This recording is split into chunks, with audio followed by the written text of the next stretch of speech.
Thank you for watching the World Community Magazine's Hour of Power Live on Facebook with your hosts Edward McQueen and April Garner.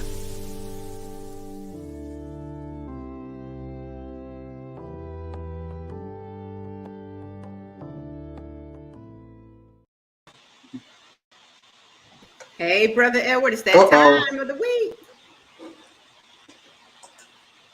Sorry. Can you hear me? Are we there? Yeah, it's that time of the week. Or can you hear me? Brother Edward. I'm having hearing issues. I don't know why. Take your earphones out. Take them out. Yeah. Okay, can you hear us now? I'm having hearing issues. Can everybody hear me? We can hear you. Well, I can't hear everybody else. Oh, well. Well, keep on working on it. I don't know if you can hear it, but keep on working on it. Go ahead. Yeah. So welcome to World Community Magazine. I'm April Garner, the co-host, and Brother Edward is working on his audio issue, but we'll have that ready in just a moment. We want to thank you all for joining us tonight. We have some very special guests lined up, and I'm so excited about all that we're going to talk about. It's summer enrichment for our youth. And we have two very exciting programs that we're going to talk about in a little bit. We have some special guests who will be talking about the Summer Reading Initiative, which is an annual event. This is the third annual event for the Summer Reading Initiative. And then we also have someone who is an organizer out of Marion County who is working on some amazing events to make sure that our youth are supported and have counseling and preventive services. And he will be joining us to talk about his anti-bullying event that is happening this weekend. But before we get into all that, we are going to hear from none other than our WCM Live correspondent, Marcus McCullough. Marcus, how are you? I'm doing great. Happy to be back. All right. You can hear us now, Brother Edward? Yes, ma'am. Can you hear me? Yes, we can hear you now. Good job. Fantastic. So, to my audience, sorry about that. It's just not an expert at this. April is the only expert around here. So. I wouldn't say that. I would not say that. But Marcus, thank you so much for joining us tonight. Typically, we would have Marcus at the end of the show, but we have so much to cover tonight. And he says he has about 7 minutes or so of news and updates. And so we definitely want to hear what's going on around Horry County with our city and county council updates and congratulations and all the wonderful things that he typically talks about every week. So Marcus, we'll kick it off with you today. Perfect. I love opening up. I'm excited. A lot of news, a lot of great things happening around the area. A lot of updates that people really wouldn't be aware of if they really don't pay close attention. Things you won't hear about in your regular nightly news or read on Facebook. So I'm more than happy to bring the news to everyone, as always. Awesome.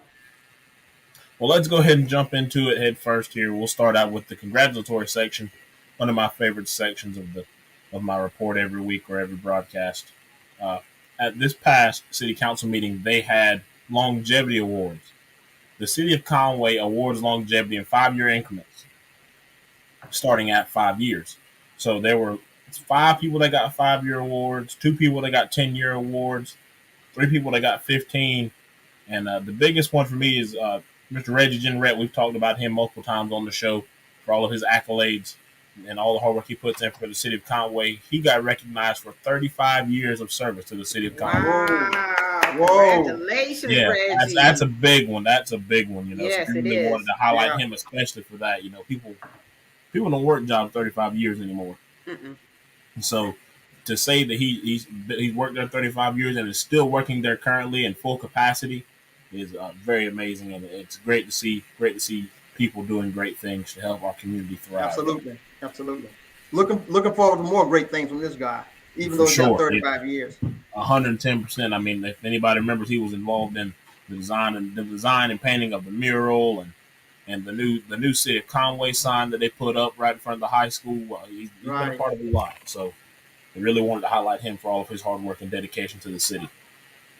We're going to jump into the happenings in the meeting. One of the biggest things that was a topic of the meeting on July 5th was they had a special workshop at the end of the meeting that was open to the public about what the city of Conway is proposing for a consumption zone. So anybody who is familiar with how nightlife works is the general rule for last call or the last chance to order a drink at any establishment from 2 a.m. Well, the city of Conway is proposing something called a consumption zone, which means, for one, they're going to cut back the last call time from 2 a.m. to midnight, but also they're going to have certain designated areas for people to go and drink in public around the city of Conway. Mm-hmm. So they can walk around, go to different shops, walk down by the river walk, things of that nature. Because the current statute is that if they order a drink, you have to enjoy it inside the establishment. It cannot leave the establishment. And so they're trying to do that, for one, to cut down on noise complaints at 2 o'clock in the morning, people leaving bars and stuff like that downtown. Also, they think it'll help with the safety measures because people won't be out drinking from the time they get off until 2 o'clock in the morning. Also, it gives the liberty to people to go and enjoy the other things Conway has to offer. Say, for instance, if they're having a concert series downtown like they did at the beginning of this summer, they could go out and enjoy that as well. But the main thing they want to do is to open up the city and what all it has to offer in case somebody does want to go and enjoy a drink. Mind you, this is nothing set in stone yet. It was just a proposal. City council members are talking about it. And they'll talk about it more at the next city council meeting when it's put into public input, so they can hear more feedback from local restaurant owners and citizens alike. And so just be on the lookout for that. I thought that was something that's fairly unique. I haven't heard of anybody else doing something like that because that tends to stipulate with the open container policy. So I thought that was unique, something different. So people can be on the lookout for that. If they see it, they wouldn't be too alarmed, but they would also know why it was happening and for what reasons, and to know the pros and cons. Well, that's definitely different for Conway and certainly Horry County. Right. Is it just now? This is a city council move, not a county council move, correct? Right. Yeah. This is a city ordinance alone. It would just apply to the city limits of Conway. Mm-hmm. They've cut out a large patch of. It pretty much comes all the way from 905 at the bridge when you cross the river at Ocean Fish Market. Mm-hmm. It comes up through town, up. I think that's 3rd Avenue right there. No, it's not 3rd. What's that? 4th? 2nd Avenue. Mm-hmm. Right. It comes all the way up there. It comes back down by Shelley's Seafood Market and runs all the way back to the river. So it encompasses all of that area down there, which is pretty much the entire downtown business. That's like the heart of downtown. Yeah. Mm-hmm. Yeah, it's pretty much the entire business district, which that is, I guess that really would fall into the place where the establishments that serve alcoholic beverages would be anyway. So I guess that makes sense why they outlined that zone. Mm-hmm. Me personally, I think the zone's a little too big. It seems a little wide, doesn't it? I was just thinking that too. Because I mean, all your restaurants are literally right around the courthouse, in that little corridor at the courthouse, all the way over to City Hall. Mm-hmm. So I think extending it that far out could pose issues potentially because there's a lot of residences back that way. Once you get back from that main thoroughfare at the front of the street, you're getting into residences.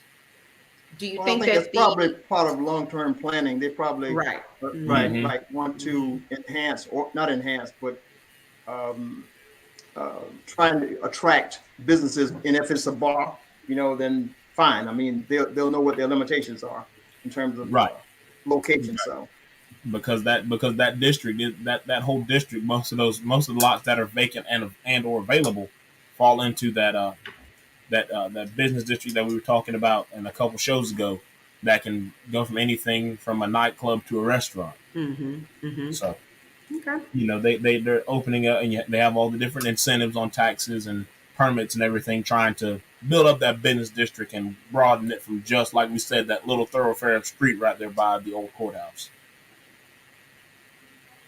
But on the further points, we also wanted to highlight something. The Atlantic Beach was nationally recognized on the last week as being the only Black-owned beach in the entire United States. Wow. That's wow.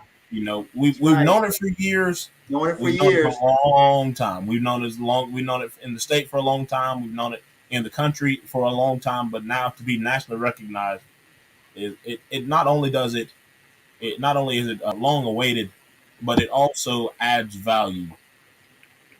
It adds financial and historical value. Mm-hmm. For one, it's going to be a national landmark. Two, it's also going to potentially bring in more business. I believe that will happen. Yeah. Yeah, because anybody can tell you that in the recent years, in the last about 5 years or so, Atlantic Beach has started to make a comeback as far as beautification and organization, all the way from the top down. Because I know my grandmother has pictures and tells all the stories of all the different places. I know some of our guests here not be able to also, can attest to that same fact. A lot of people have a lot of good memories growing up in Atlantic Beach and going down there and enjoying Atlantic Beach. So for them to be nationally recognized now, it not only validates what we've known for years, but it brings a national spotlight to it. Yep. Yep.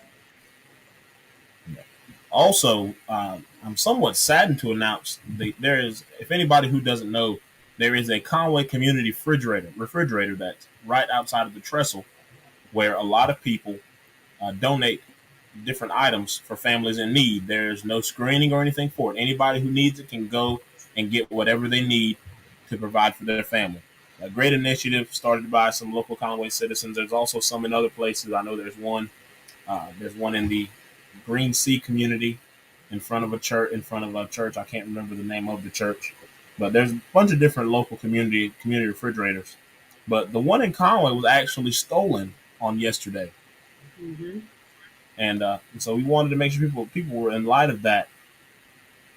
Times like this, when you try to help your neighbor out, things can go south. Things happen. People try to hinder it, but that we should use this setback as a setup. This is a chance now to come back and get the fridge stocked up and replaced stronger than ever. If all of us did our part and just gave one thing, the fridge would be overflowing. So if you're in the area and you follow the community fridge, make sure that you do your best to try and help contribute if possible. Also, if you know somebody in need, let them know about the community fridge.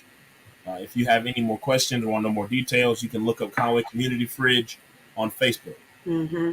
There's also a group called Conway Free Fridge Angels. Yep. And you can join that group. And I also want to recognize Trisha Franks Jones, who is one of the organizers of the Community Fridge Initiative. And I believe Brother Pastor Richard Williams has something to do with that as well. Yeah, he has that's the church I was speaking of, actually.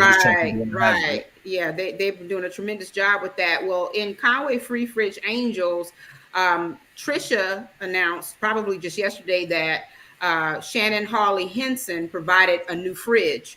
So that's great. Yeah. But of course, she said it should be up and running, which would be today. And just like you said, if you want to donate items or whatever, you can probably find Trisha Franks Jones on Facebook, as well as the group that Marcus just mentioned to help with that. Yeah, that's awesome.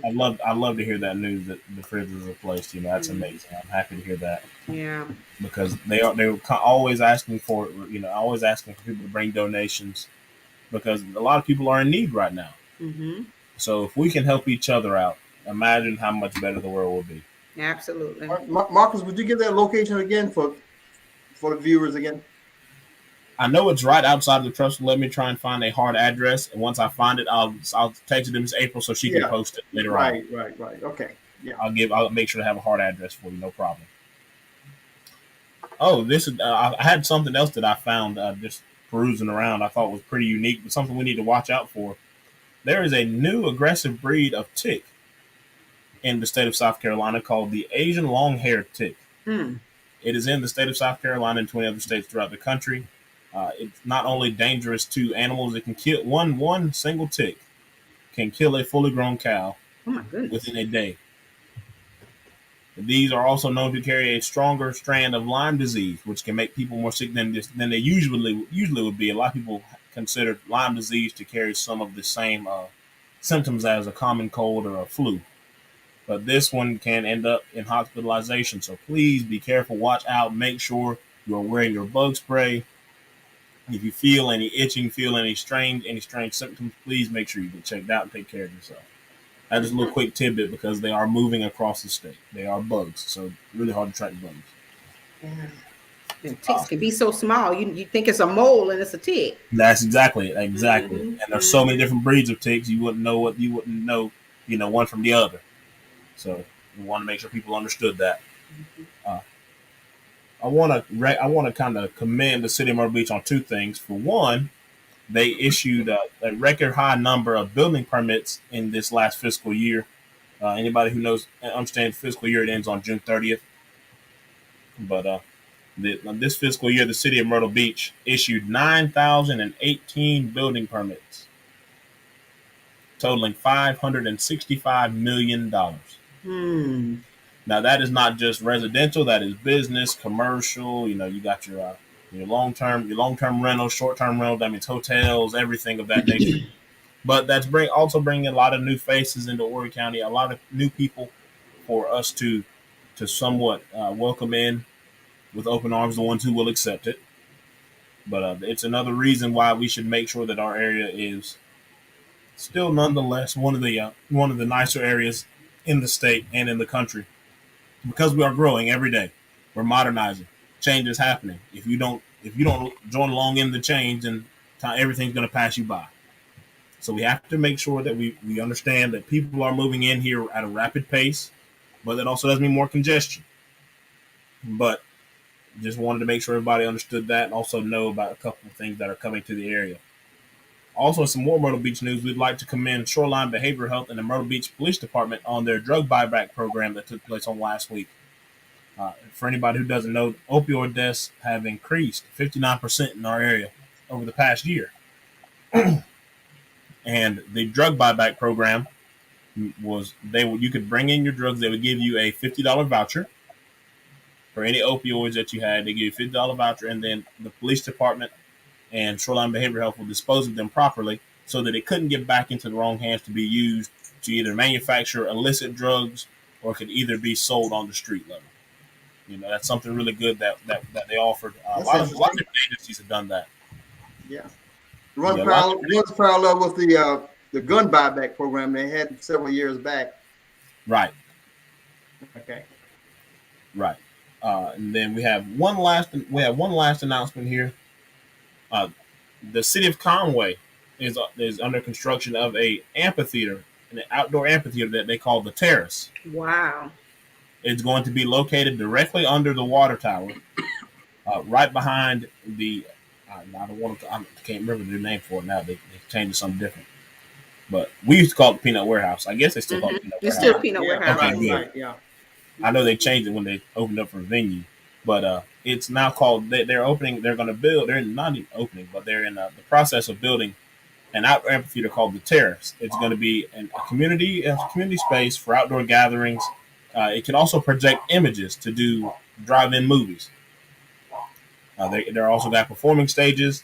It's going to be open. Hopefully to have open by November and be finished with construction. But it's going to be something new, something more modernized, and another community gathering space. Because the city of Conway truly needs a larger gathering space, somewhere that more people can come. Also, to enjoy what Conway has to offer, but to also witness some of the other cultural and fine art events that we also have taking place around here. Mm-hmm. That's all I have for announcements. There's no upcoming events. Just every week, all the way through October, the farmers market is going to be taking place downtown. But besides that, there are no other announcements on my end. All right. Well, thank you, man.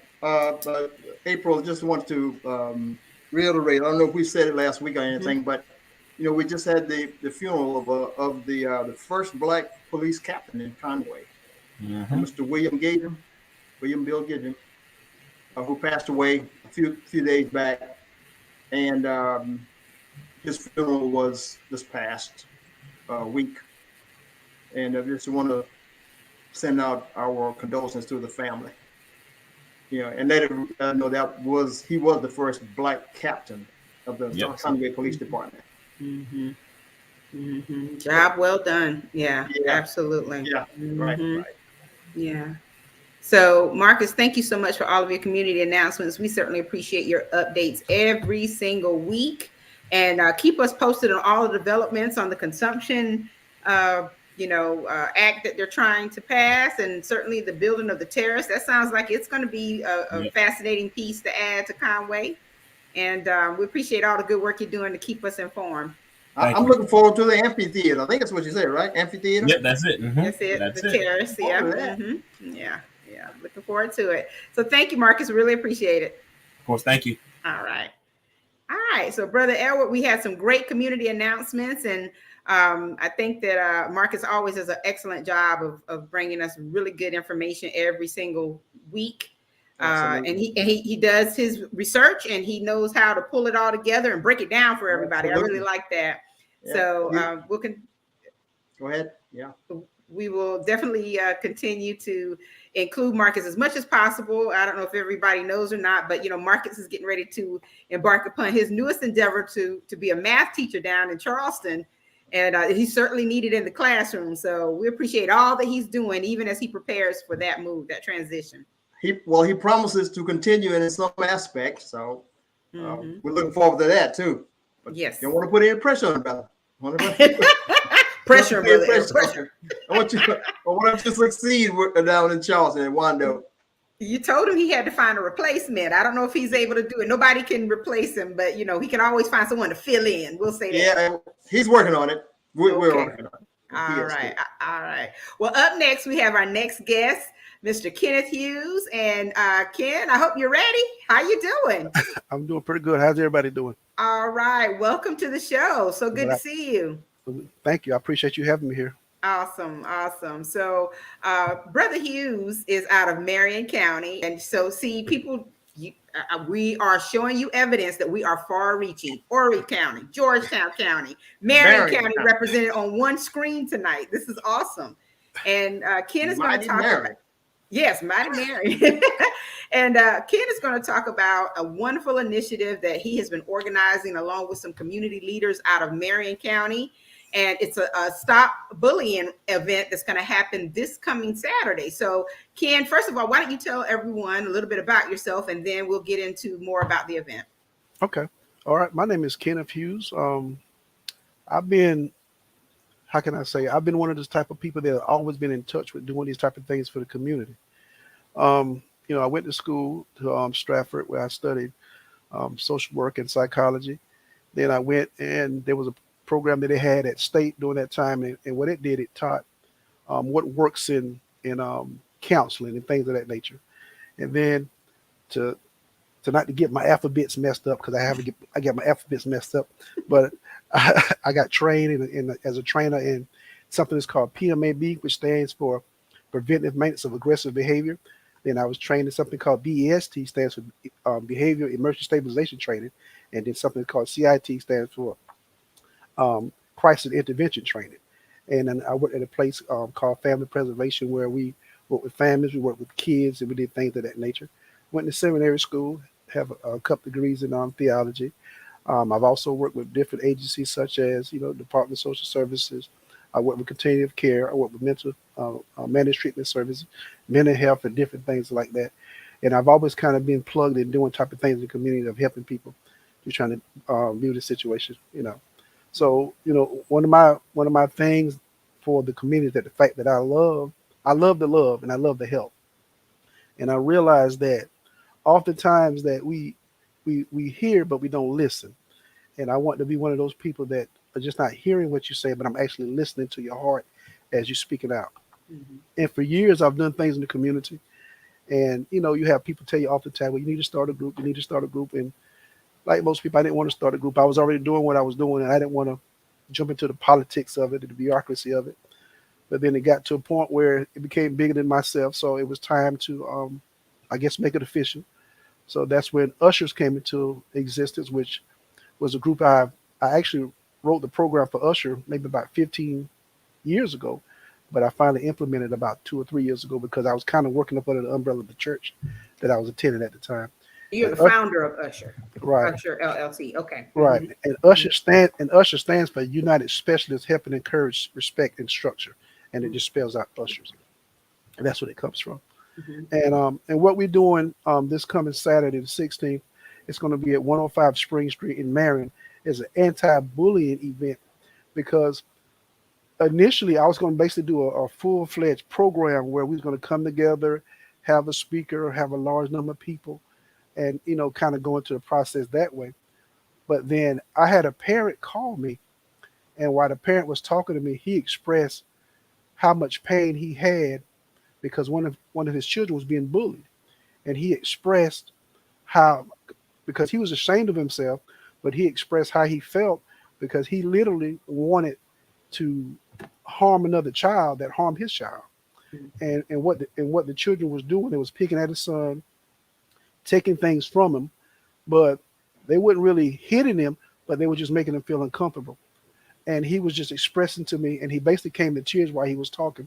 So I kind of changed the format of the program into something that was more educational and more informative, because we hear a lot of what children go through, but we very seldom hear what parents experiencing by watching their children go through these things.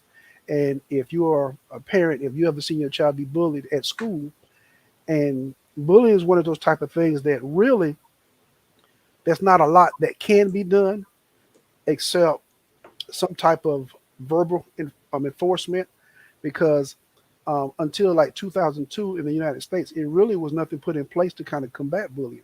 Mm-hmm. Because bullying is one of those things, until I actually put my hands on you, I'm not doing anything to you. It's words, it's gestures, it's looks, it's withdrawal, it's pulling away from you, and things of that nature. So, and also when it comes to bullying, we don't think about the psychological effects it has on people, because a person may be being bullied for 15, 20 years and never did anything about it, or never was put in a position to have anything done about it. And the way bullying works now, you have to cross the line from bullying into some type of crime when it comes like harassment, stalking, or actual physical assault anyone before they can actually charge you. Mm-hmm. And even when it comes to cyberbullying, it's like more of a misdemeanor. So you're talking about something from $100 to $500 in fines and maybe 30 days in prison. And even if your actions cause someone to maybe take their own life, it's either manslaughter or involuntary manslaughter. And according to the state of South Carolina, you can serve no longer than 5 years in prison for taking action of that. So what I wanted to do is, with the help of the community, of course, is take a different approach to find out how can we deal with it on the foundational level. Mm-hmm. And I understand that it's one of those type of things that we're going to have to be willing to do it and admit some things, but there's a foundational level that we have to do to work with it psychologically, because I had to even re-examine myself and ask myself questions about how I talk to people, how I do things here at my house, and how I move, because sometimes we may be doing things that we don't realize another person is being affected by it negatively because of something we just used to doing or something we've used to being done to us. Mm-hmm. And then one of the questions that I ask when it comes to bullying is comparing it to being assertive, being competitive, disagreeing, because sometimes those things can be conflated as being the same, because if you've never been challenged by anybody, then you may not know how to know the difference between the three. So therefore you might lump them all up together. So therefore I think the educational part and the informational part is good, so that we can come together to help others understand what bullying really is, mm-hmm. and understand how we may be doing something to affect somebody that we were not aware of. And even just give you some of the stats. Physically, more males are been reported to be bullied, but psychologically, more females have been reported to be more bullied. Mm. So you're looking at something from like a 6% to a 4% ratio when it comes between males and females. Ken, this is some fascinating information.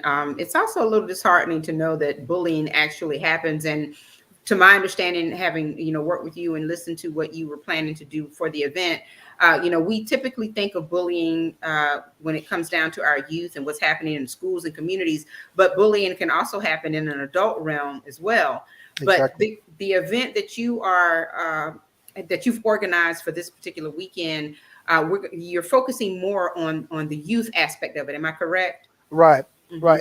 At a psychological level, because if you can't get parents to buy in, because most situations, the children have to follow along with how the parents do things. But in order to get this ship to turn around, we have to get the parents and the young adults to understand what this looks like. It could be something as simple as not speaking to you after I've spoken to everyone else.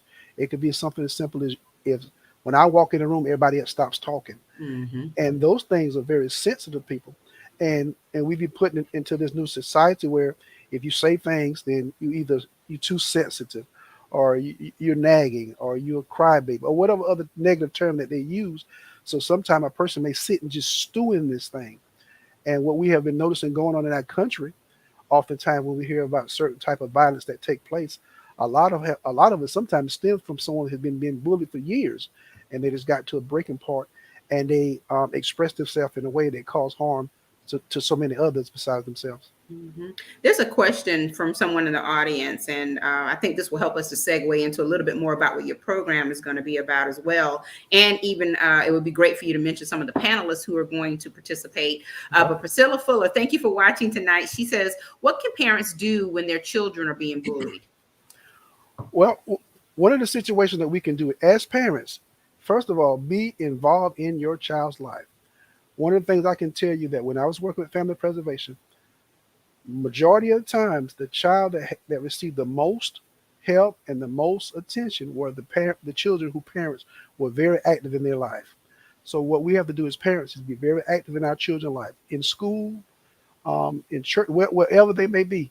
Have a conversation, show up, come to those meetings, be a part of those PTA meetings, go to the IEP meetings, go to the 504 plans. Don't just allow somebody to send you a letter about your child, telling them something about your child, and you don't look into it yourself. Have a conversation with your child. Express to them exactly what bullying is.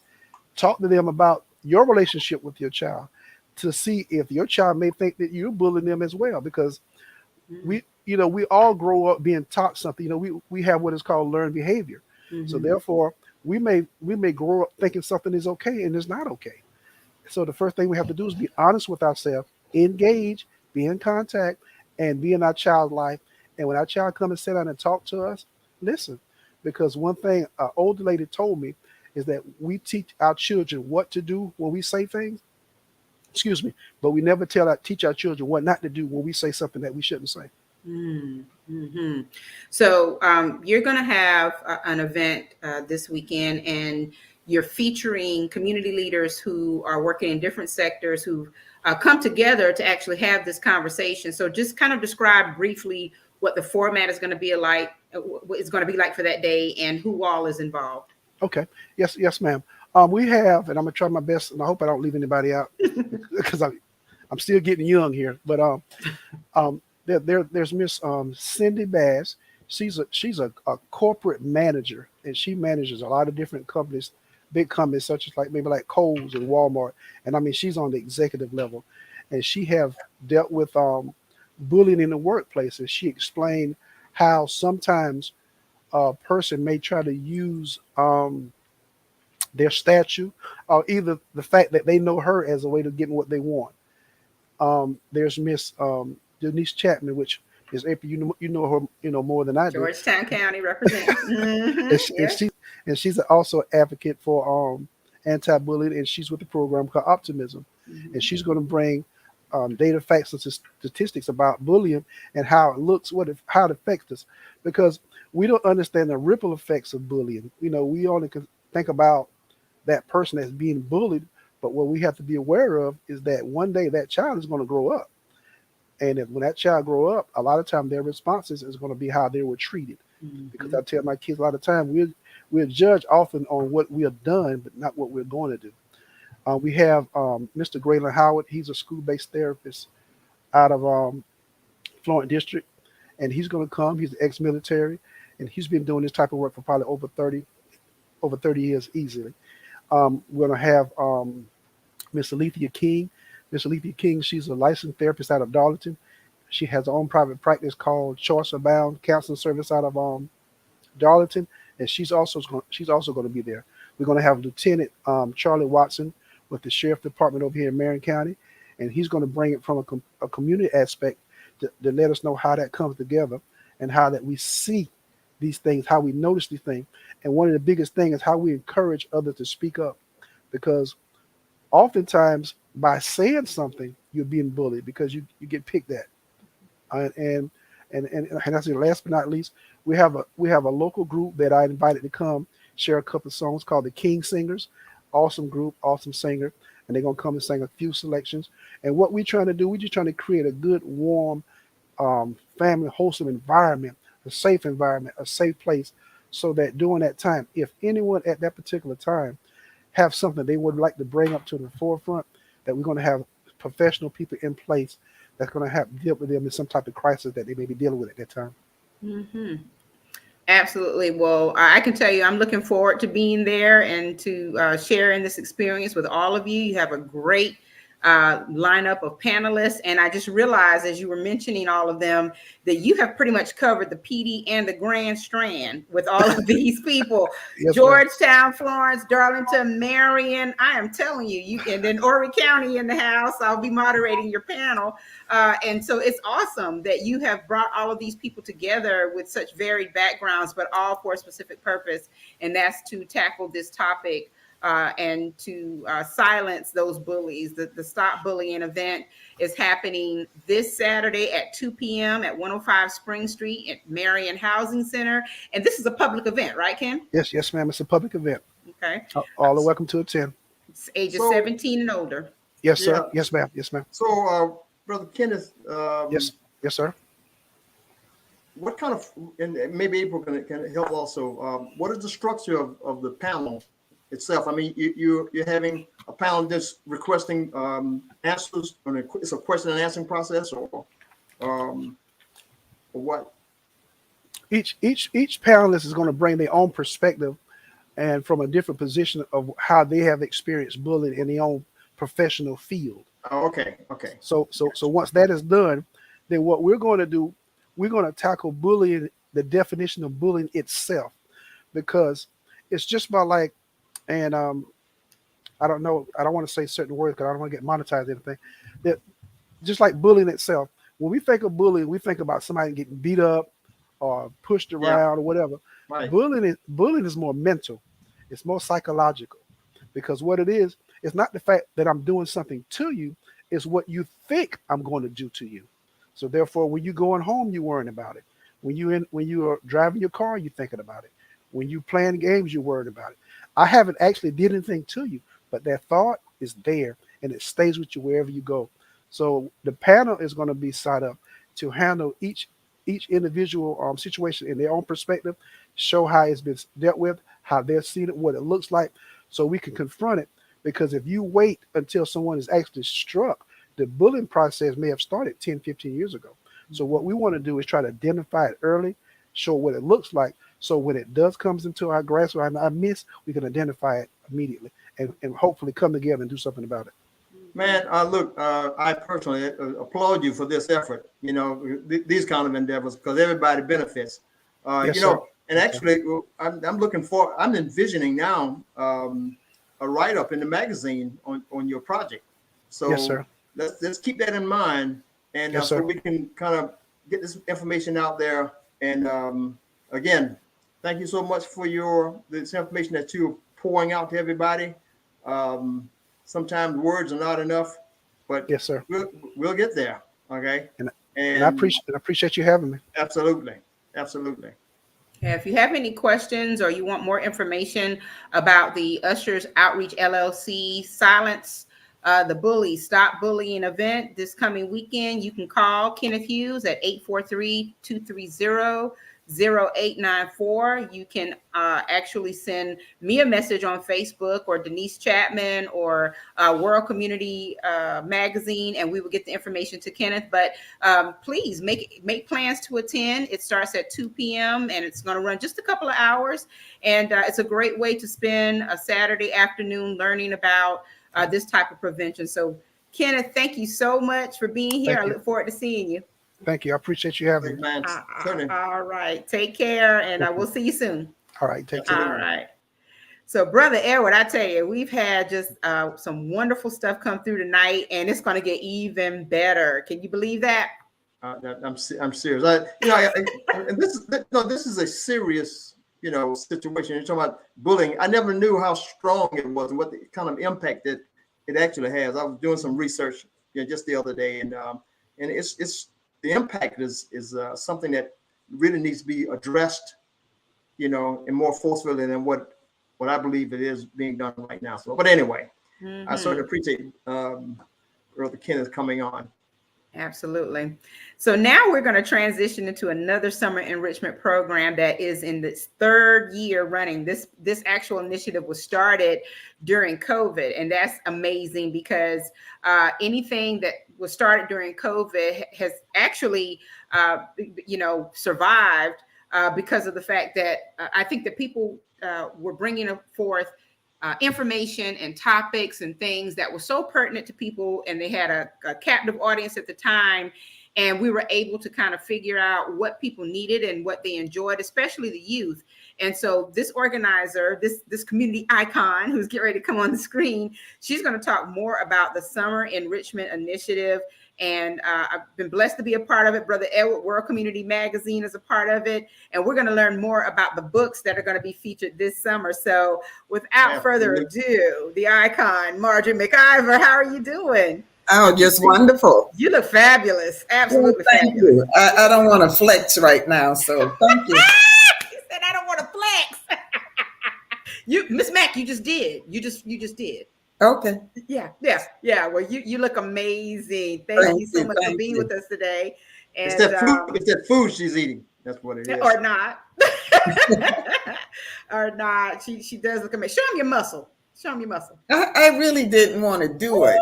She didn't want to flex for us, but look at that. Brother Edward. We should be shamed. We got to get like you. Absolutely. You got to see that in person. Oh, I can imagine. I can only imagine. Yeah. So, Miss Matt, what are we doing this summer? We have a great lineup. I'm so excited about it. Listen, I am so excited about this summer and the future events that are going to come out of this effort. I was listening to Mr. Hughes, and as I listened to him, I realized too that the theme that we have running throughout the three main resources that we have for the summer read is embedded in this anti-bullying. We've had themes that ran throughout the books that we've been reading the past 3 years, or 3 summers. And the one was Ghost Boys. It definitely had themes of bullying within. And that book was written by, the Ghost Boys book was written by Jewel Parker Rhodes. And then we had Stella by Starlight last summer that was written by Sharon Draper. And we see themes that run throughout all 3 of the resources that we're using this year. And the 3 resources are the Watsons Go to Birmingham. And Mr. Hughes, if you get a copy of that book, you'll see that bullying was very much a part of the theme that ran throughout that book. And that's the Watsons Go to Birmingham by Christopher Paul Curtis. And the other book is opening the Green Book. And the Green Book is what Miss April is showing you right now. And that was written and compiled by Victor H. Green. And that was the book that, allowed so many other traveling resource books and materials to evolve from that point. And the third book is Opening the Road by Keela Dawson. And that book is a book that is a must read. And it's one that I would encourage all families to put in their family libraries. And that book talks about all of the different injustices that we've faced as a result of not being able to be a part of the mainstream of traveling when it related to restaurants and foods, hotel accommodations, restroom facilities, even dental offices, places where hospitals that were segregated and excluded from Blacks being a part of. And our schools, there's, we don't need to leave that out because we came up pretty much in, I did, in school facilities that were just worn and dilapidated. Our textbooks were worn. The school materials that we had were not sufficient for educating. But to show you how resilient we as a people have become, we've made a way out of no way. And as it relates to being able to handle the bullying, as Mr. Hughes has pointed out, the injustices, the laws, the Jim Crow laws that existed during the time that prevented us from being a part of the mainstream of American life. We are Americans. Langston Hughes said that I too am American. And we've been excluded in so many areas. So this green book was designed by Victor Green as a means of allowing Blacks who travel. And it wasn't just down in the Deep South. It was prevalent throughout the United States where there were places that we could not go. And tonight on the show, of course, we're going to talk about the Gullah Geechee corridor and all of these places and spaces that exist that we really didn't know and were not aware of, that's coming to the forefront now because of places like Atlantic Beach on the National Registry. That was the only beach that we could look forward to really coming to where you could see the masses of us. So it's just a wealth of information that these books could bring to one, especially if they are not planning on traveling. Reading is going to take you just to so many different places that you probably couldn't travel to before. So just as a way of prefacing whatever we've got on the show tonight, I think all of us should know our history, because if we don't know our history, then we are doomed to repeat it. And where we've been resilient and have survived, the older generations like me have survived. A lot of young people don't know what it took to get to that point, what we had to go through. And I need not say what happened to me in Charleston in 1963. They used to call me the jailbird because I've been in jail more times than I could even think about. And that was when I came up in 1963. We were at the height of civil rights movement. So we protested, we desegregated facilities, we marched, and invariably, many of those marches resulted in our being arrested because there were restaurants that we couldn't go to or go through the front door. We could be served at the back of the restaurant and take our food that way. But when we decided to just go on through the front door, just like any other customer, we were arrested. And I was fortunate to be one of 4 student leaders who was able to, I guess, help spearhead those marches. And Atlantic Beach played a big part of it, because when I was arrested one time and we could see the Cooper River Bridge from where the jail was located surrounded by water. We could see on the 4th of July, the buses going across that bridge, taking the folks to Atlantic Beach. Wow. I really remember that so well, because that was always our 4th of July travel.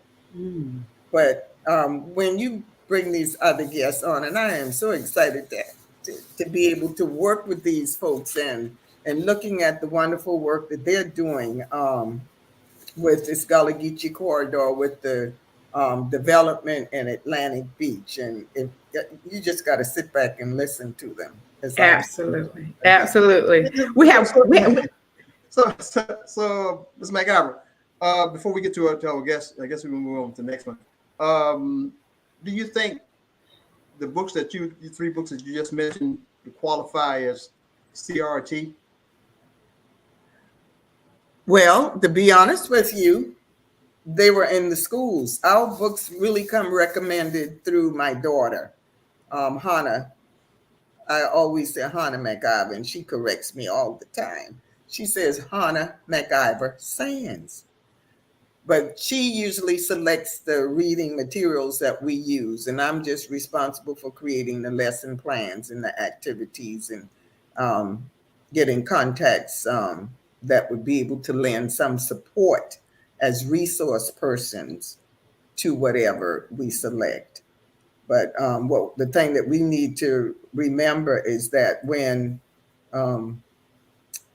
Green compiled that Green Book, he was trying to provide some safe spaces and places where Blacks could go to travel. Because if you're denied entrance into these lodgings or facilities, you have to find some other way to satisfy those needs. Right. And today I can truthfully say that in most spaces, we've overcome some of that. But the themes that run throughout all three of these books deal with the segregated spaces and places, and mainly in the Deep South, the discrimination, the racism, the injustices that occurred during that time. So this author opens the eyes of the reader. In the Green Book, Watson's Go to Birmingham, and opening the road to how dangerous those kinds of situations were for us as we were coming up and what we had to do to overcome. And we've got 25 young people that have registered thus far with the summer reading program. They've got their books, they've got their assignments, and we're just waiting for that final product, Miss April, so that you can broadcast and publicize all of that. Absolutely. You kind of answered one of the questions that Ms. Fuller posed tonight, as far as how you come up with the books and what inspires you, but kind of tie it all together before we go to our next guest, Ms. Mack, because like you said, tonight was the realization that there are some common themes that have kind of progressed through all of the selections. But what really inspired you to get the Summer Reading Initiative off the ground and to feature these types of books specifically? Well, for about 10, 12 years after I retired, I did not want to release this connection that I had with young people. So I created something called Camp Rainbow, which was named by one of my granddaughters, Aaliyah. And that Camp Rainbow, we had young people from the ages of 4 and 5 up to age 12 that came to my house. And we've had as many as 31 students during the summer in my house. So my husband was dislocated and every room in my house was a classroom. And we had several teachers. We taught Spanish every day, 4 days a week. We went on field trips on Fridays. Everything was captured in scrapbooks. All of the young people had their own personal scrapbooks. I was this photographer, and Miss Gwen Alston, photographer, and we took pictures. We got them developed, and every kid had pictures of whatever they were actively participating in. I fed breakfast every morning, and I'm talking about a full breakfast in my house. And you can imagine 30 young people and different ages and different tastes and whatever. So it evolved from that. Served breakfast, lunch, and had the activities, the classrooms going. And as I indicated before, we had Spanish every year for all of those 10, 12 years. And on the field trip experiences, of course, we took them to educational sites and went to Charleston. They presented things to Emmanuel Church. And it was just a beautiful way for me not to let go. So when COVID came, the parents wanted to know, what are we going to do? Well, I knew I couldn't have that forum again. Not at that time. So that's where the Summer Reading Initiative came in. And thanks to Brother McQueen and Sister Joella, we've kind of made it happen. And April, you've been such a vital part of that, especially with the technology pieces. And we have some other committee people that work directly with us, and that's my daughter Hannah, Marlo Frazier, who does digital pieces, and she will share with the young people how to create some of the digital pieces that they have to have for the final product. And Miss April Brown, who's a former English teacher. We've had Spanish teachers, Miss Dale Gerald. We've had Lynette at Southern. Was the last teacher we had before COVID.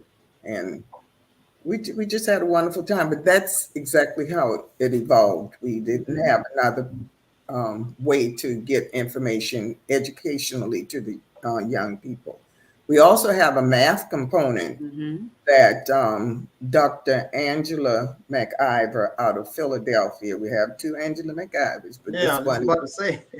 is my niece out of Philadelphia. She has a program called Trapezium Math, and she was able to meet with the children and the parents on Zoom and just gave a wealth of information to them, as well as going through a lot of the activities that will help make learning easier and to cement the learning that they're going through. So she's still willing and still able to work with us. As a matter of fact, she's meeting with one of the other committee members to look at something that she could do. And then Edric Alston is the other person who has been very instrumental. He's come into the camp, summer camp.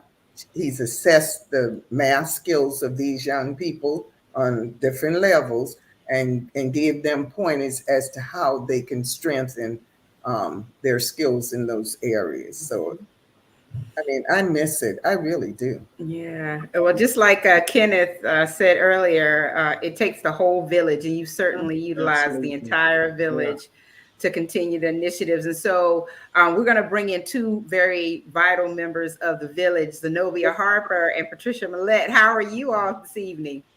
Wonderful. All right. Thank you all for waiting patiently. You've listened. And Zenobia, we can't hear you. How are you? Okay, now we caught up to you. No How problem. are you? All right, great. So you two are here tonight because you might be on a little bit of delay, Zenobia. But you two are here Wonderful. with us. How are you guys? We're good. We're good. Thank you. You two are here because of the educational component that is a part of this year's reading initiative as it relates to the Green Book and also the Watsons Go to Birmingham. But we're going to focus more on the connection to both of these books, and in particular, kind of focus on some of the things that we learned that are tied to this piece, and what Ms. McIver said a little earlier about the fact that, back in the times when, Blacks did not have access to a lot of venues, hotels, restaurants, you name it, there had to be concessions that were made so that we could access certain things that we needed and go places that we really wanted to go, and make sure those places were safe. So before we get started, Ms. Pat, why don't you tell us a little bit about yourself, and then Zenobia, tell us a little bit about yourself, and then we're going to all kind of engage in a little bit of a conversation about first of all, the importance of a book like this, and also the significance of an initiative like this, and the reason why we need to make sure that we sustain this kind of activity so that people will understand our history. So, Ms. Pat, we'll start with you. Good afternoon, everyone. My name is Patricia Millette, and I'm from the big city of Manning, South Carolina. Whoa! Okay. And from there, I went to school, got my master's in Atlanta University, and I became an educator. I've been teaching school for the last 30 years, mostly in Horry County. I taught at Northwood Beach High School majority of the time. I've also worked and taught at Georgetown Tech, and I'm also now assisting at Coastal Carolina. I'm also part of the Horry County Historic Preservation. I'm a commissioner there, and I'm also on the Atlantic Beach Committee for Preservations of Atlantic Beach History. Awesome. All right, and Ms. Zenobia.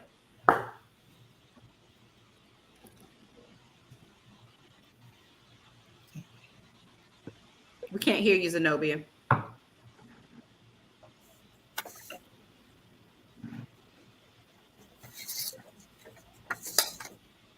Try hitting, yeah. I hope you can hear me. And we can hear you now. Mm-hmm. Oh, it went mute again. Hit it, hit your.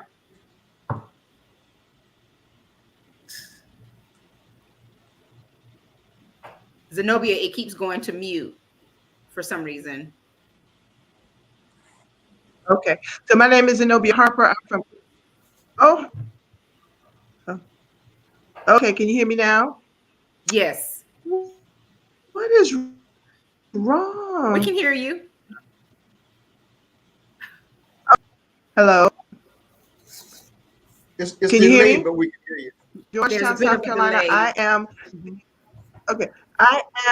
the director and founder of the Gullah Preservation Society of Georgetown, South Carolina, Inc., focusing on the preservation and promotion of Gullah Geechee culture. All right, awesome. So, Ms. Patricia and Zenobia, if you will, why is it important for us to continue to study, our history and to understand a book like the Green Book? What's the significance of that as it pertains to even what we're experiencing now in society? Can you imagine, as Mrs. McIver has already stated, that you could not go to certain places, and if you did, you better know how to approach those places. So can you imagine going to a water fountain? Oh, but sure it's black. That's not white only that you're drinking at. Can you imagine walking down the street and somebody walk on the street and you got to jump off the street because they're white? Can you imagine just anything that you did? Go to the doctor's office. You had a black and white doctor's office. So with the Green Book, can you imagine going on a trip somewhere and you can't stop at this particular gas station because it's for whites only? And if you do go and get gas, you better not go to the bathroom. So these are just a few of the things, and I'm sure Zenobia want to talk about it. I don't want to take the whole time. Oh. So Mr. McQueen asked a question about critical race theory.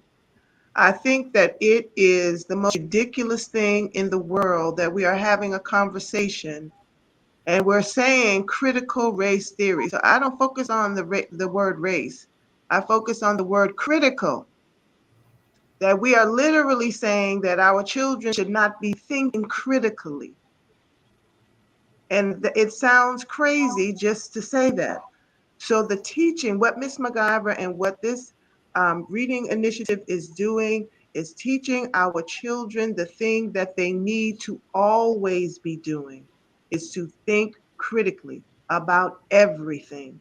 Race, Absolutely. about gender, about politics, about social justice, about family, about religion. Our children need to learn to think critically. And without learning the history and how this country came to be, what different people had to deal with at different times, they cannot think critically.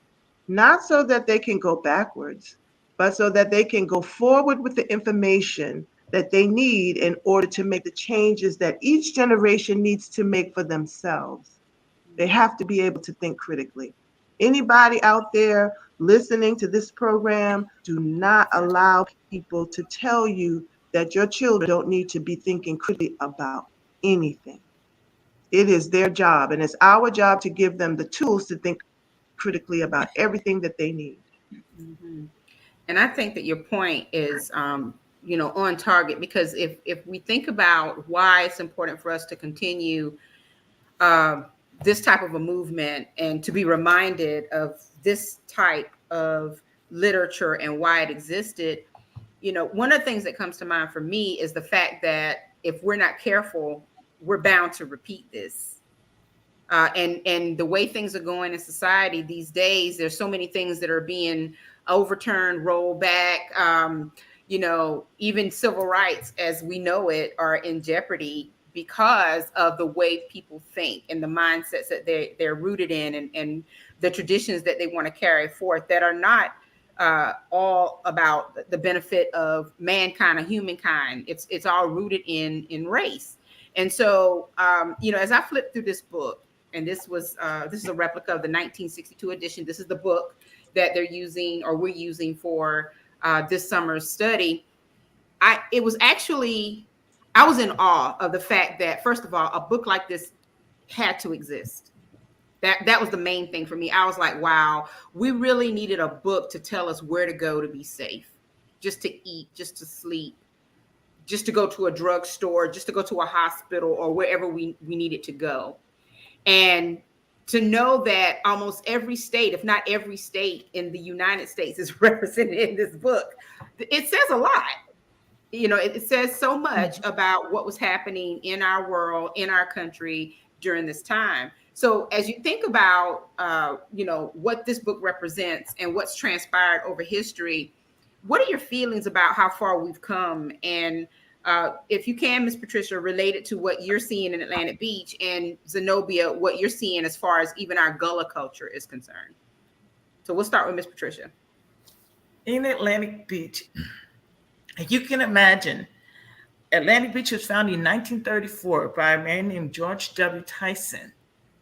Now, this man, if you can imagine, he had gone through World War I. He had actually been a part of World War I.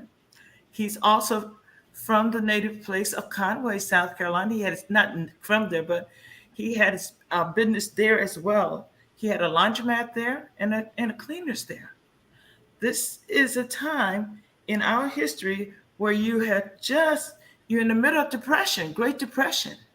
This man was able to purchase land from a guy, a white guy, and his name was Mr. Ward, and he paid $2,000. That was a lot of money in that time to pay for land. He bought, $2,000, and he bought 47 acres.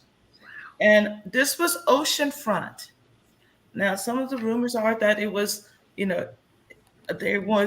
wanted a place, the whites wanted a place for their maids to have when they had their days off, so that they could have some recreation. And this was like a maid's day was considered either on a Wednesday or a Thursday. But he bought this land. He started setting up, he also set up his own club called the Black Hawk Night Club. And then he went on to buy more land about in 1936, and he bought some more land. And as per Ms. Jamisha Gibson says, as well. So nearly 100 acres he bought here in Atlantic Beach. Now, this is the time in segregation where we couldn't go to these other beaches. There were smaller beaches, but as Ms. McIver was saying, everybody wanted to come to Atlantic Beach because Atlantic Beach had a lot of stores, a lot of restaurants, motel. You could come here, you could enjoy yourself when you're being deprived about all the other things in the other places. This was a haven for Black people to come and have some good time. So if you can imagine this place and when he also got to a point, it says, I read an article where it says that at the time he got to a point where he might not could afford to keep the payment up. He had to pay this man every month. And if he missed one payment, he would lose the property. And so he started his own, he was able to get a group of Black doctors and lawyers to come together and to form an association called Atlantic Beach I'm trying to find it real quickly. But he formed an organization called the Atlantic Beach Companies. And he had doctors like Dr. Seabrook, Dr. Jordan, Dr. Kelly, many of the people around the area from North and South Carolina set up. So I'm just want to give you a little bit of idea of here we came together in a time when it was really hard for us, but we actually was able to set up a place of enjoyment. So if you allow me to make this statement, I want to just express an outcome of all of that, of all of our endurances that we had to go through. It formulated unity. It forced unity. Yes, it did. So we can feed on that. Yes. Okay. And like I said, what happened was so good. Would you had the top people, the doctors, the lawyers, the educators, the teachers, All of these people are ones that pull this community together and literally has been able to maintain this community. As you say, today we are the only Black actual town chartered here in the United In the States. entire country. That's a long time, and we've been through a lot. Don't get me wrong; it hasn't all been easy, but we have sustained. And my gosh, you should see how we are growing now. Mm-hmm. And Sister Zenobia? Yes. That's one of the places that Pat has certainly agreed to take the group and anyone else who wants to come on a tour of Atlantic Beach. That's amazing. They're going to enjoy that. They really are. Yeah. And you know what? It's going to be interesting, or I would say fascinating for them, that they are actually going to hopefully be able to walk out onto that shore and pick up that sand and know that it is Black owned and all this rich history is tied to it. That's amazing to me. You know, it really is. So, Sister Zenobia, as you think about how this is it melded into the Gullah culture, what are some of your thoughts? Yes. So first of all, I would like to say that what Mr. Tyson did was to purchase Black peace of mind, Black joy, a place where African Americans could, come and just be themselves, which was an important thing. We often underestimate the opportunities or the lack of opportunities that African Americans had to just be. You always had to be something or someone that someone else wanted you or needed you to be at the time. So to be able to purchase that and to give that to the Black South was a monumental thing that he did, and God bless him for that. In terms of what it means for the Gullah corridor and the Gullah community to be able to have that, it's almost like a unicorn. It's almost like we have a unicorn in the corridor that is this Black municipality that still exists. I mean, we have Bernie Beach, Magnolia Beach here in Georgetown County. There was Mosquito Beach in Charleston County, but this was a Black municipality in a Black waterfront, beachfront municipality. It, just because of that, is worthy to be saved. It's worthy to be recognized.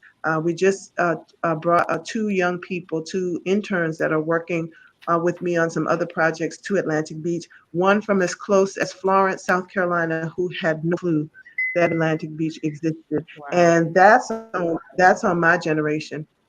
That's on a generation that's just above me, because as Mr. McQueen was talking about, there was this need to stay connected during segregation.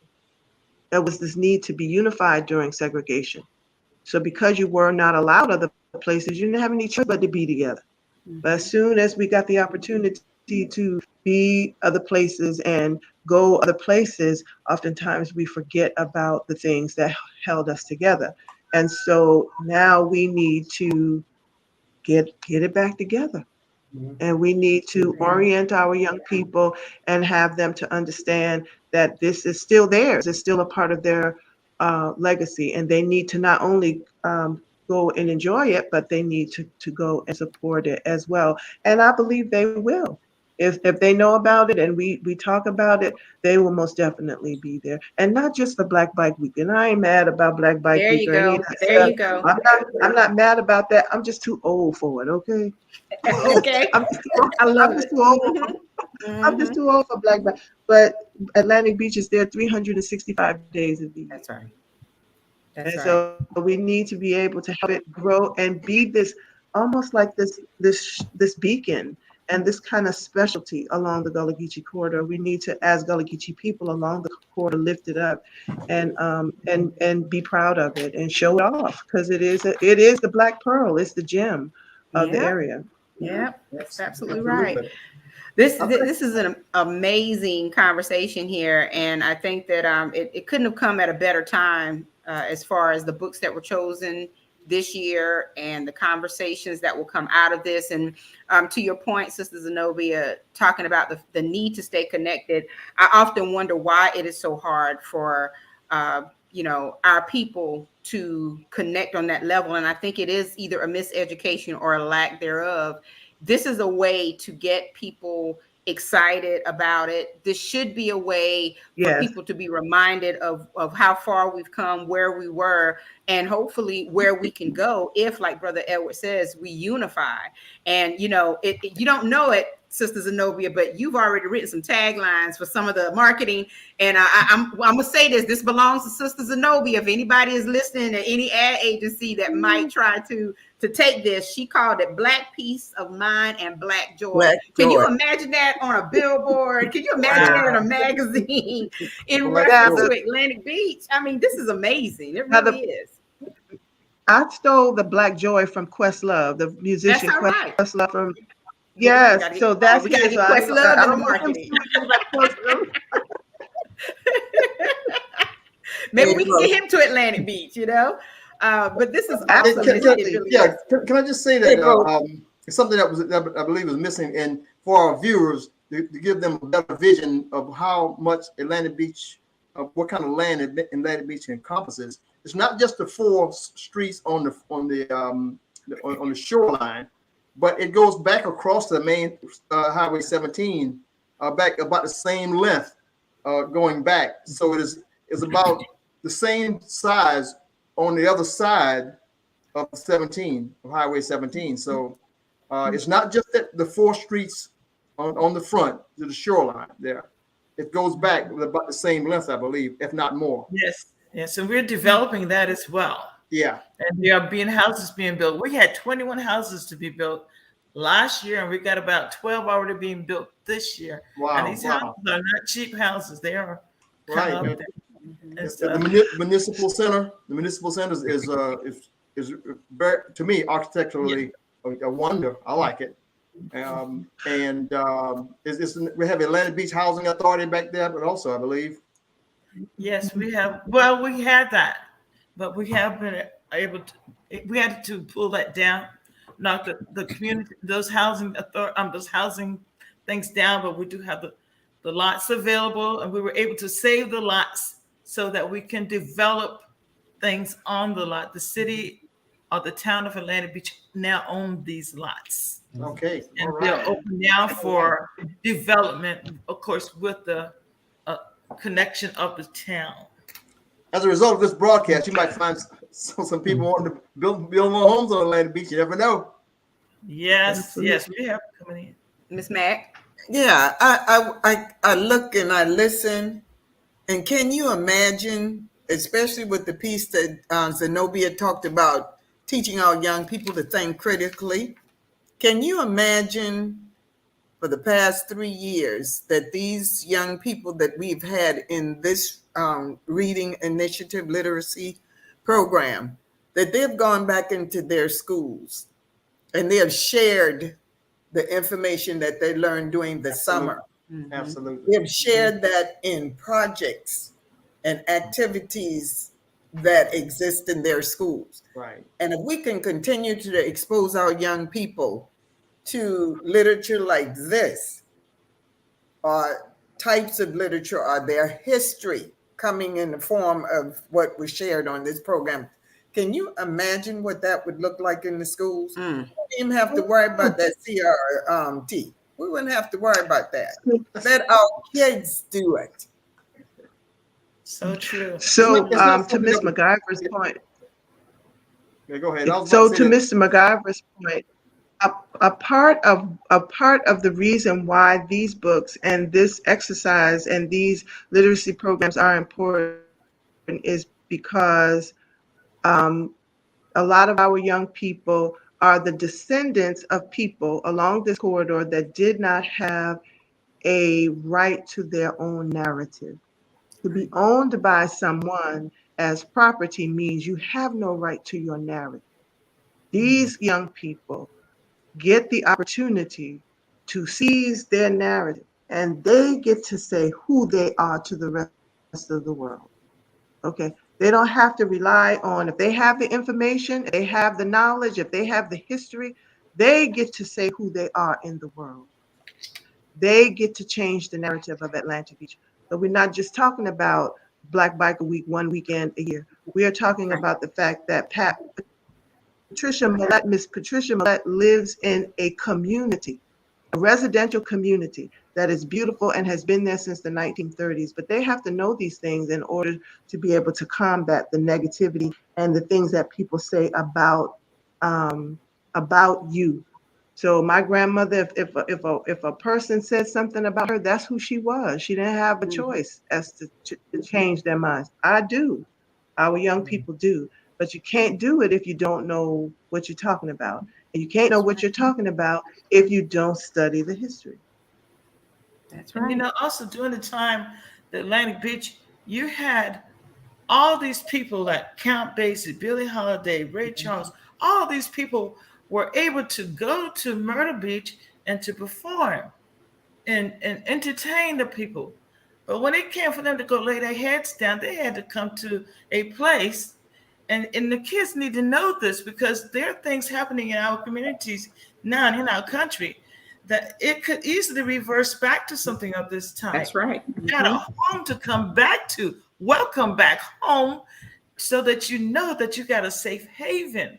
But when these people came here, they done danced and worked all day, all night. They came here and they put on a show for us. So, they knew that they had to show our community and they danced all night long. I was reading an article where they said some of the people dancing that punk patio in places. Hey! They danced to the soles of their shoes were worn out. Can you imagine dancing all night? All night. But to know that you could dance, and they would tell you about these busloads of people that are coming in from all over. We had over 16 states that are surrounding us coming around to this area. So they were packed busloads. And I mean, you didn't have any policemen. There were no policemen here. Everybody just had a good time. And sometimes they said they would miss the bus to go back home. They had to hitchhike another way to get home. Imagine having so much fun, you forgot what bus you came on. I mean, there are so many stories that need to be told that were happy stories, but also things that we need to teach our kids that there were successful people during that time and that you still can come back and see the success, learn about these names of people and how they struggled to get where they got so that you will know that this was where you came from. But guess what? You got to keep this so we can go higher. We can go and keep this property for the next whatever, for the rest of our lives and their lives and stuff like that. Well, I tell you what, go ahead. I'm sorry. Go ahead. The other thing that the Green Book shows to our young people and also to us is that people find ways to persevere and they find ways to be successful and they find ways to do the things that they want to do, even in the face of the stringent rules and regulations. People wanted to travel. They have family in this area. Where there's a will, there is a way.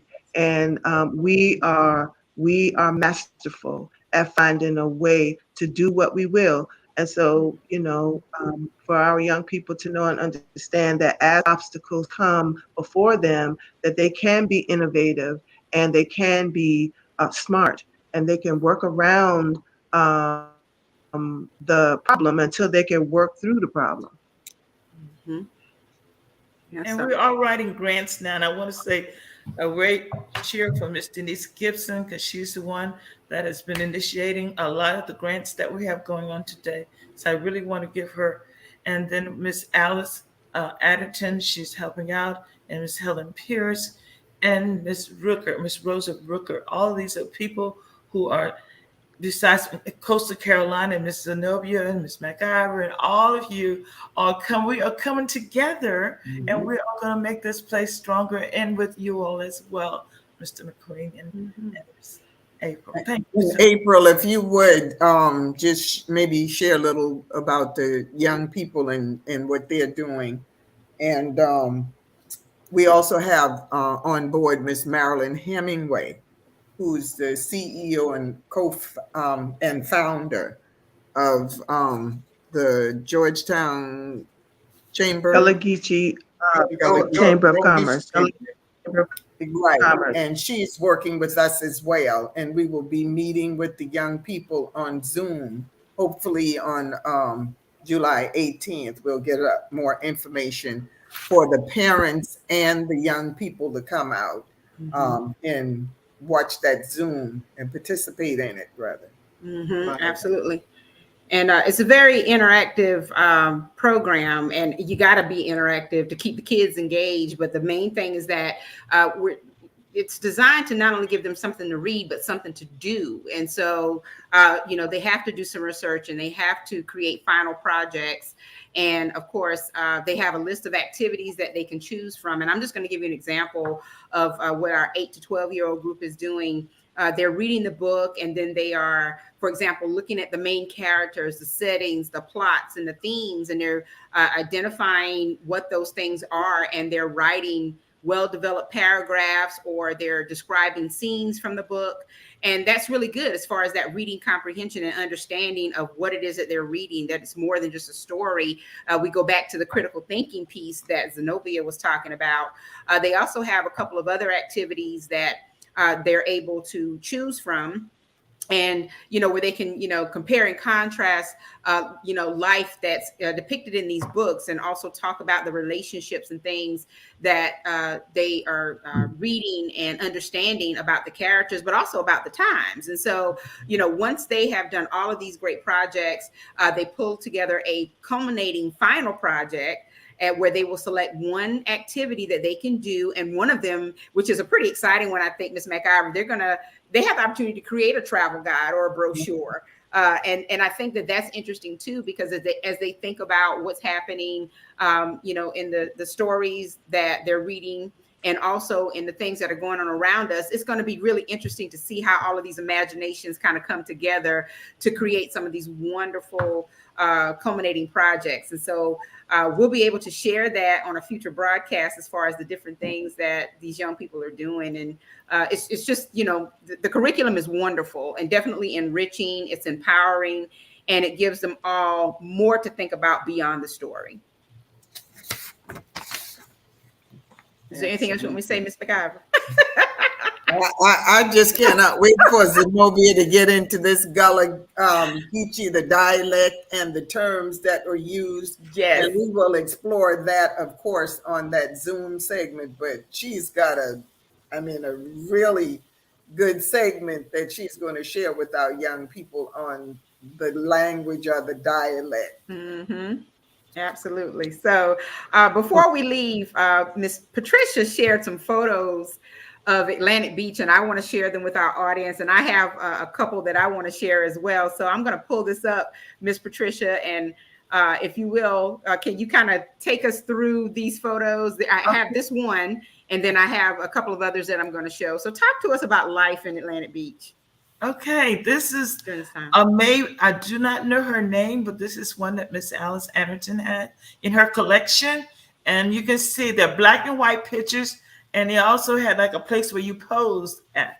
And so here she's in her bobby socks and tennis shoes, and in her probably maid's outfit. And the other lady is the same one.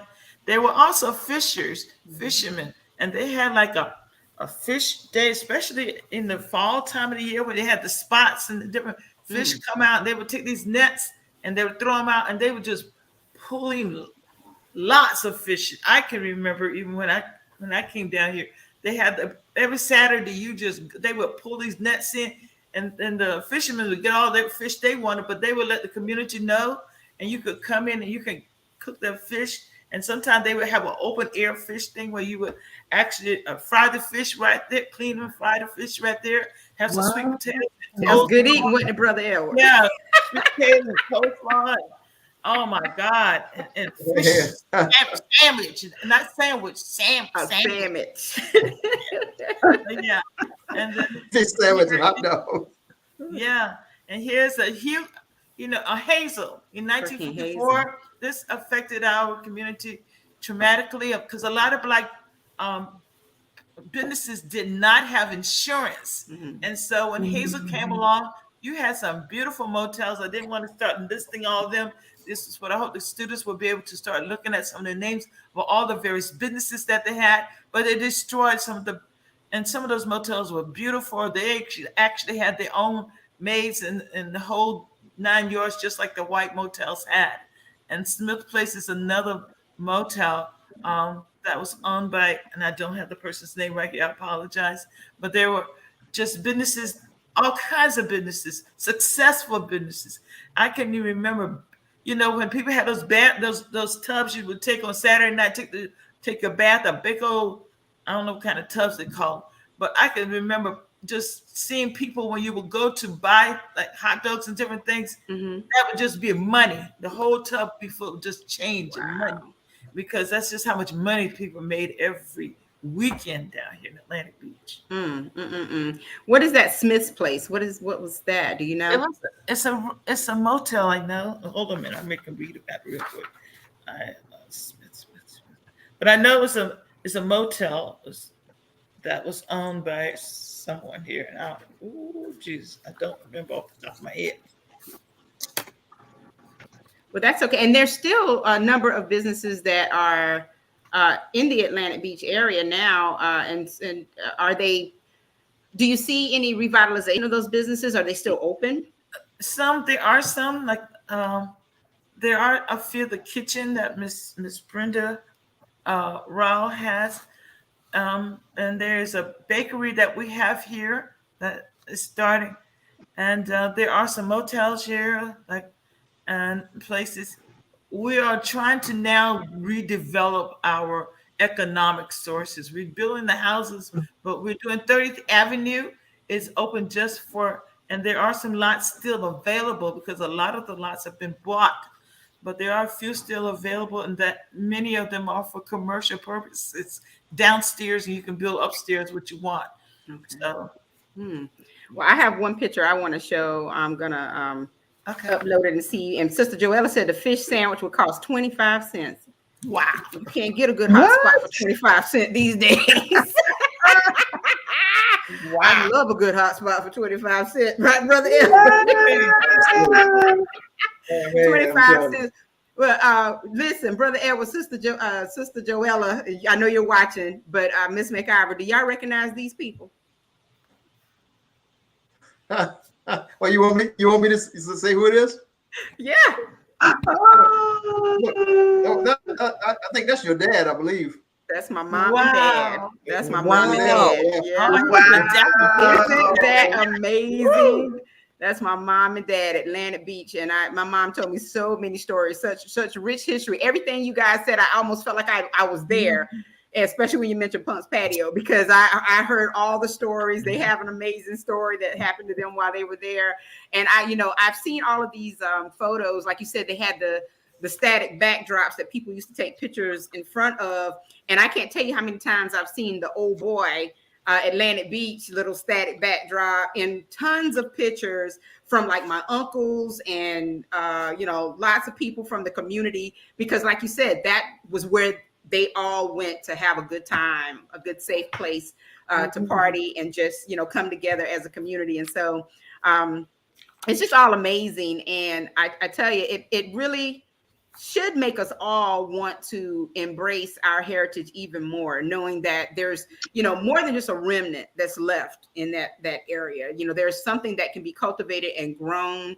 And I'm glad to know that there are people who are trying to do just that. And we have to do it before it all perishes. And so, Sister Joella, thank you very much. I think they were beautiful too. And I just really wish that I could have turned back the hands of time and gotten into a time machine to go back and see it all. But you know what? I don't know that my generation would really believe it. We hear it, but we don't believe. It's hard to believe that there was a time like that.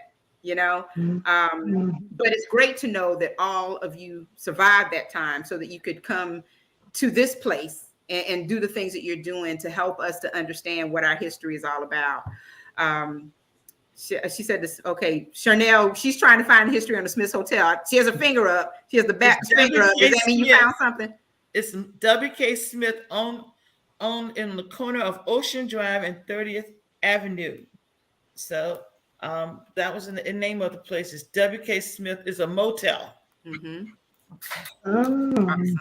And yes, Miss Edna, the Latimers actually have an Airbnb on Atlanta Beach now. It's beautiful. They've taken the property and remodeled it and redeveloped it, and so that they could bring in that tourist traffic. And I hope that is a part of what everyone who has some property down there will want to do if they can, so that that's one way to get that I guess to kind of resurrect the beach in a way, and to shine a light on, as Zenobia would say, that black unicorn. I tell you, it's wonderful. And so they're right next door to me. DeWitt Hotel. The DeWitt Hotel is still there. Yes. Mm-hmm. Yeah. And the Evans still have a lot of places down there. Marion Evans. The mayor, his family has a big places. So, a lot of places, I should say. Yeah. I feel like Pat's place the best. I love Pat Millett's place the best. Yes. Sitting on Pat's porch is awesome. Just sitting there listening, watching the beach. Me and Miss McIver we're gonna take a nap up there. It's so beautiful to watch the beach from her porch. Y'all come. It's nice. I was gonna ask if I could come, Miss Pat. Yes. Listen, you're old enough. I made the cut. I made the cut. You can pass. All right. Awesome. Well, I tell you, I really appreciate this tonight. Brother Edward, did you enjoy this tonight? Oh man, you see me kind of being quiet. I'm trying to take in all this. Mm-hmm. Yeah, I'm taking all this, especially the information that Ms. Mallet gave regarding that history. Some of that I knew, but a lot of it I just didn't know. You describe extensively on what Mr. Tyson owned, okay, and how far he went. And he's right there in Conway. He was. I mean, the house is still there, by the way. Really? Wow. Yes, Mr. Tyson's house is still there. Yeah. I got to come see that too. Well, y'all got to come see us, but I'm going to Conway too, because y'all are Foundation Kellys and all that families there. Oh my God, y'all helped created us. And sustain us. And the Coopers. We'll be forced to do that again. We'll be forced. Okay. Sadly to say. We'll be forced to do that. Mm-hmm. Well, thank you all so much. I really appreciate you hanging out with us. Bonnie says she knows she made the cut, Miss McIver. Bonnie said, don't leave her out. Bonnie, Edie, I promise you, we'll ride together. How about that? All right. So Ms. Edie, we're celebrating your birthday in the coming issue of the magazine. You might see it tomorrow. All right. Yeah, she just recently had a birthday. And thank you for watching. We really do appreciate it. Happy birthday to you. Belated birthday. Well, Ms. Mack, is there anything else you want the audience to know about the Summer Reading Initiative? I know that we're getting close to closing out the registrations. We received some as late as today, but there's a lot of work that anyone who's registering may need to catch up on at this point, certainly the reading. So what do you want people to know if they're like, wow, yeah, we want to get our students signed up now? If they can enroll them this week, because we want to cut it off because we've got so many other things that we've got planned for the young people who were in since its inception. So this is the last week that the young people will be able to register. In April, you can share that with them. And as a result of the activities and family gatherings on the 4th of July, we found it necessary to extend the program to August 6th. That's when they will be doing their final project, and April will be in charge of that as far as the audio visual presentation and digital presentation that they'll have. And that's going to be on August 6th. So this is the last week, final week that we can enroll the young people. I'm going to share my screen. I'm going to share my screen right now and show everyone how they can enroll in the program. And again, this is open to students ages 8 to 18. Am I correct? Yes, but we have a 7-year-old. One was 7-year-old last year, just as bright as she could be. We have her brother who has joined us this year. So he's 7, but he can handle the materials. So as long as they're able to, yeah. All right. Well, if you're interested in signing up your student, and your student may be interested in signing themselves up, either way, you can visit www.wcmagazine.net. And this is what the website looks like, so that you'll know that you're in the right place. Once you land on this website, which is the World Community Magazine Live website, you can check out this broadcast. You can check out all of the ads. But the main thing you'll want to do if you want to sign up for the Summer Reading Initiative is to go to the Summer Reading Initiative tab. And when you click on that tab, it will give you a lot of information about what this program is all about, give you a glimpse into the actual summer reading, what the participants will gain from this program, and then there's a form that you will complete. So if you will simply complete that form, make sure that when you include your home address, that you're including the city, state, and zip code that is pertinent to something that Ms. McIver needs to do for our participants, but complete all of the information and just simply click submit. And then we will receive that email and get you signed up for the program. Afterwards, you will receive some very valuable information about the activities for the summer and what we're going to be doing, along with all of the timelines. So everything is there in a nice package, and we definitely look forward to having you on board. It's a wonderful initiative. It's the 3rd annual summer reading initiative, and I can't wait until next year already. I'm already ready to see what you've gone past this year, but look, fantastic job, April. Yeah, and also once you putting this across. Right. Once we get all of the participants together, Edric Alston, who's a math teacher, he teaches now in Georgetown, but he's going to send a packet. He's preparing a packet for all of the young people based on their grade level. So all of those folks will be transferred to that math program, so he can get them some tips and materials that will help them with the math for the remainder of the summer. Well, thank you all so much for hanging out with us this evening. I think we've all had fun. Everybody's leaving with a smile. That means that it was a good time, wasn't it? Yes, it was. Thank you so much. An hour and 44 minutes worth of a good time. I'm telling you, Brother Errol, like you said, time flies when you're having fun. It really does. Absolutely. Yeah. And thank all of you. Information is flowing out. Yeah. Yeah, absolutely. Thank you, guys. Again, you're welcome. Thank you, Zenobia. And we also want to thank Kenneth Hughes of Ushers Outreach LLC and for being here this evening all the way out of Marion County. Remember, his anti-bullying event is this weekend at 2 p.m. at the Marion Housing Center. You can look for any of the announcements across Facebook. And we also want to thank Brother Marcus McCullough for all of the wonderful updates, the county and city updates, the community announcements. We appreciate all of that. So, Brother Edward, I would say it was another good show. How about you? Oh, absolutely. I mean, absolutely. Think about that.